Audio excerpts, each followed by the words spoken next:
Di mana-mana dia ngomong pengobatan paling habis 200-300, sisanya buat kesejahteraan dan keperluan Agus. Di surat juga seperti itu, nggak ada berubah. Justru itu membuat saya mau, justru bilang udah kalau dia mau ngomong begitu, nggak usah pakai yang pihak ketiga deh, langsung pihaknya dia aja deh, terserah deh. Yang penting ujungnya kan itu Agus. Nah udah nggak ada, kita nggak ada merubah satu kata, satu huruf pun tidak ada. Tiba-tiba ada ngomong bilang, harusnya kamu siapin draft. Kan saya yang nyuruh siapin draft itu saya. Bukan kita adu draft. Itu udah nggak ada, waktunya kan cuma 2 jam di apartemen. Jadi jangan dibalik-balik, nggak fair, Farhad itu nggak ada draftnya, kamu nggak ngerti. Makanya kalau yang saya bicara dengan utusanmu pengacaramu, ya cukup pengacaramu. Jangan mau pengacara saya lain, Gary lain, Novi lain, Dennis lain terus. Kalau saya tahu berempat punya otak masing-masing berbeda, ngapain saya undang? Kita kan biasa lawyer. Prinsipal boleh, tapi kan lawyer pengacara. Kasusnya sudah menjadi ajang para pengacara-pengacara yang tidak punya klien berusaha untuk viral semuanya. Abang nggak takut mereka tersinggung dengan abang mengeluarkan statement seperti itu? Emang mereka semuanya pada pengen masuk ke sana, nebeng semua. Emang kenapa takut? Gue tantangin mereka. Kasus kecil begitu dikerubuti oleh begitu banyak pengacara, untuk apa? Jadi menurut abang ini kasusnya kasus kecil, bang?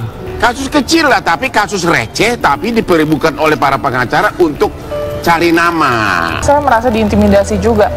Ada seorang perempuan, di situ laki-laki semua, saya ditunjuk-tunjuk dan tidak ada yang membela pada saat itu. Siapa yang menunjuk-nunjuk? FA. Apa yang disampaikan kalimatnya saat menunjuk Tenovi? Itu dia marah karena waktu itu kita terima telepon dari Bang Denny Sumargo. Oke. Dia nggak terima, terus dia nunjuk saya sama Gary. Jadi apa yang dikatakan sama Mas Denny? Dia merasa Mas Gary provokator, terus jahat dan lain-lain. Oke. Ya? Kan katanya para kata orang biasa aja, biar aja. Memang kalau ngomong saya itu dahsyat, karena saya punya ngomong tuh ngomong kebenaran dan ngomong keadilan kalau saya ngomong gitu. Jadi kalau saya nggak akan ada mungkin saya merekayasa atau mempermalukan dengan cara-cara yang tidak benar. Tapi apa yang saya katakan itu adalah satu cara yang menurut saya adalah cara yang berdasarkan akurat, faktual dan tidak mengada-ada.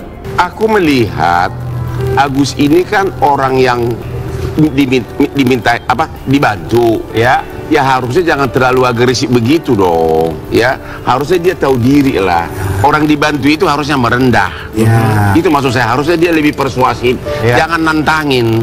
Ya pengacaranya pun jangan nantangin, orang dibantu kok begitu, itu aja. Jadi salahnya menurut abang apa? Salah, itu udah salah, pendekatan dari si Agus itu udah salah kok, teriak-teriak begitu, masih mending dia dibantu. Ya itu orang dibantu kok malah teriak-teriak. Harusnya dia, saya begini, tolong saya dibantu, terima kasih atas bantuannya. Ya, kalaupun saya pakai donasi untuk yang lain karena memang ada kebutuhan, selesai. Jangan nantangin orang yang sudah membantu dong. Benar-benar siapa yang nggak menyesal kasih uang sumbangan kepada orang kayak seperti itu? Hah? Nyesal dah? Benar nggak, Bang? Ya intinya sih suruh menggalang donasi lagi kalau kurang.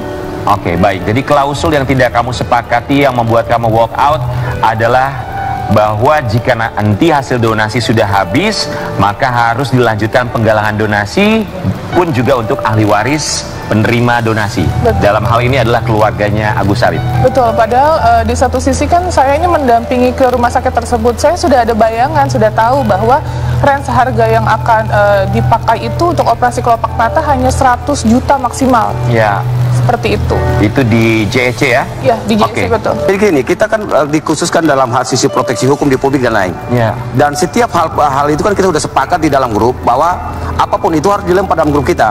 Ternyata kami semua sama-sama kaget bahwa tiba-tiba klausul itu langsung masuk sebagai draft untuk menyuruh klien kita Tenovi untuk tanda tangan. Nah, itu yang terjadi statement teman-teman dari tim kita sendiri kan. Sama-sama tahu lah tim dari Tenovi begitu lawannya Bang Brian, sehingga ada yang berdiri luar daripada tim itu sendiri. Artinya kita pecahkan waktu itu karena memang tidak sejalan dengan Bang Brian. Gitu aja. Abang tahu nggak alasan konkretnya kenapa dilakukan sama Bang Brian? Jadi gini, pada dasarnya beliau menyatakan membuat suatu dokumen, minimalkan klien kita tahu, bahas juga kan dengan kita. Jangan langsung muncul di publik, langsung dibahas seperti itu. Apalagi ada klausul yang sangat merugikan klien kita. Itu aja.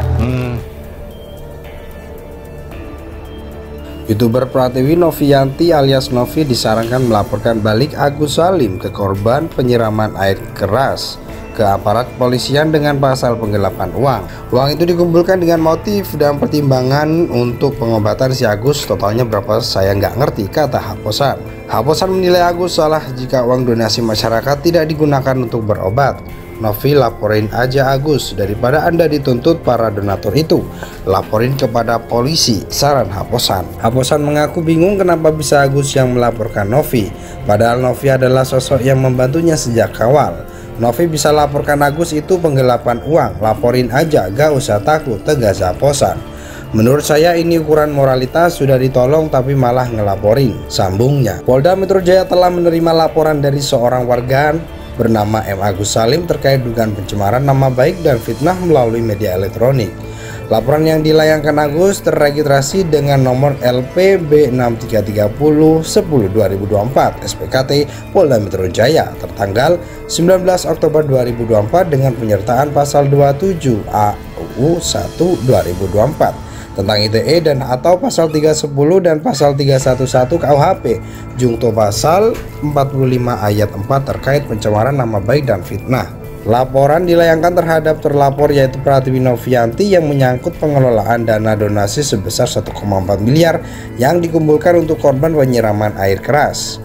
Saudara MAS melaporkan dugaan pencemaran nama baik serta ancaman melalui media elektronik yang dilakukan oleh PN. Laporan ini kami terima pada tanggal 19 Oktober 2024 dan akan segera kami tindak lanjuti, ujar Kabid Humas Polda Metro Jaya Kombes Ade Ari Syam Indradi.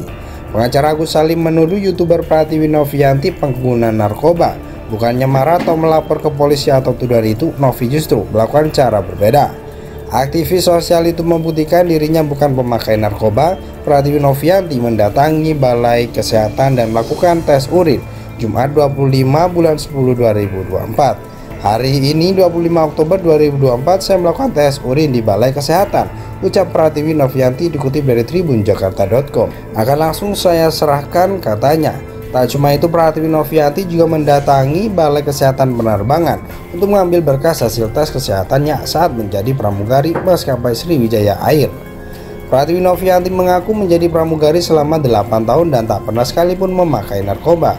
Hari ini aku habis dari Balai Kesehatan Penerbangan untuk mengambil story medical check up. Aku mulai dari tahun 2012 hingga 2020, ucap Pratiwi Novianti.